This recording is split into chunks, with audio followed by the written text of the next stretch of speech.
ये सिर्फ हमारे देश में ही संभव है।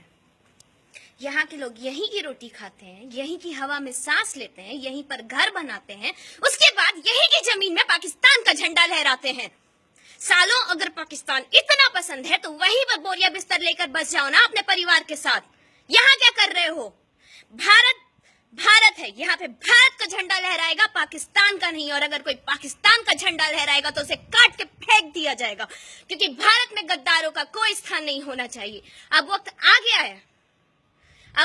गया है कि सारे गद्दारों को एक तरफ करके गोली मार दी जाए।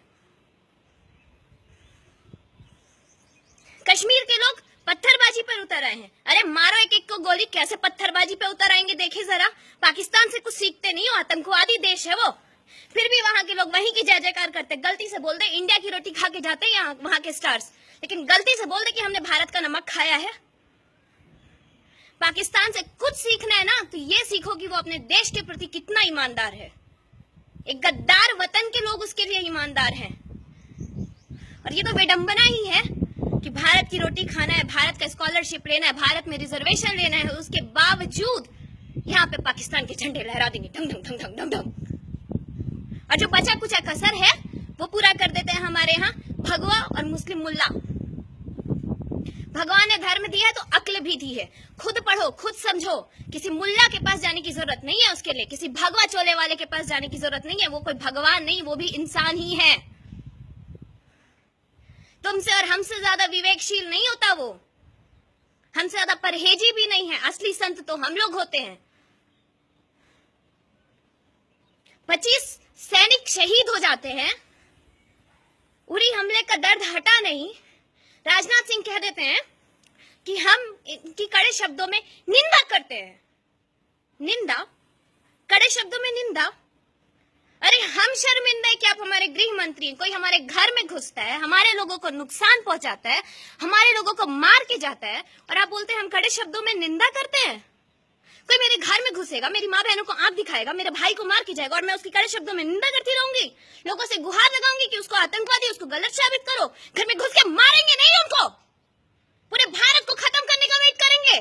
पूरा भारत मेरा देश है। अगर कोई यहाँ के सैनिकों को हाथ लगाता है तो उसको घर में घुस के मार देना चाहिए।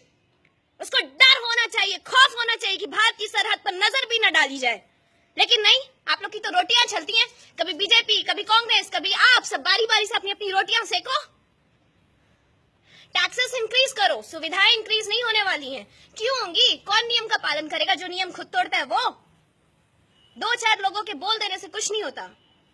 मोदी जी ने लिखा है हम प्राउड फील करते हैं अपने सैनिकों पर। प्राउड की क्या पुंगी बजाएं? ये वक्त अब बदल चुका है। अब प्राउड और बड़ी बड़ी बातों करने से कुछ नहीं होगा। अब करके दिखाइए, अब फोड़िए जाके दुश्मन का घर, क्योंकि अब पानी सर के ऊपर चढ़ चुका है। अब अगर नहीं किया ना तो समझो बहुत देर हो जाएगी। आज का युवा पढ़ा लिखा है सर, बिजली, पानी और रोटी के नाम पे खुश नहीं होने वाला है। सब बदल के रख देगा आपका, चाहे वो कोई भी पार्टी हो, किसी की भी रोटी हो। क्या फर्क पड़ता है कौन सी बीजेपी है, कौन सी कांग्रेस है? बीजेपी में बस एक मोदी है, योगी है, उससे ज्यादा क्या है? यहाँ की पार्टी वहां पे लोग चले जाते हैं, वहां की पार्टी के लोग यहाँ आ जाते हैं। किसी पार्टी में कोई गंगा जल रखा है कि अगर कांग्रेस अशुद्ध है, बीजेपी में आ गए तो वो शुद्ध हो जाते हैं? लोग तो वही हैं, चेहरे तो वही हैं। कहां से विकास होगा देश का? अपनी थाली में जिनको करोड़ों का रुपया चाहिए, कहां से विकास होगा देश का? किसी के पैकेट में एक पाई नहीं जाती है। क्लर्क के बच्चे क्यों जाएंगे सरकारी स्कूल? बड़े मिनिस्टर्स के क्यों नहीं जाएंगे सरकारी स्कूल? मिनिस्टर्स क्यों नहीं कराएंगे सरकारी हॉस्पिटल में इलाज? आरक्षण दिया इन लोगों को, हॉस्पिटल बना दिए सरकारी, तो इलाज भी कराओ ना वहां पे। आम आदमी की पॉकेट पे तो सीधी मार है। पता है कि वहां पे 40% वाला सरकारी हॉस्पिटल में बैठा हुआ है, इलाज नहीं मिलेगा, कुछ नहीं मिलेगा, बढ़िया मर जाएंगे। इससे अच्छा गरीब से गरीब आदमी भी चला जाता है प्राइवेट में इलाज कराने। गरीब से गरीब आदमी भेजता बच्चे को प्राइवेट स्कूल में पढ़ाने। अब किस चीज का वेट कर रहे हैं आप? रूटीन सरकार नहीं है ना तो प्रूफ करके दिखाइए कि आप रूटीन सरकार नहीं है। सिर्फ कैशलेस करने से सब कुछ नहीं चेंज हो जाता। बहुत भरोसे से वोट किए आपको, भरोसा टूटेगा ना तो बहुत बड़ा पहाड़ टूट जाएगा आप लोगों पर। जय हिंद।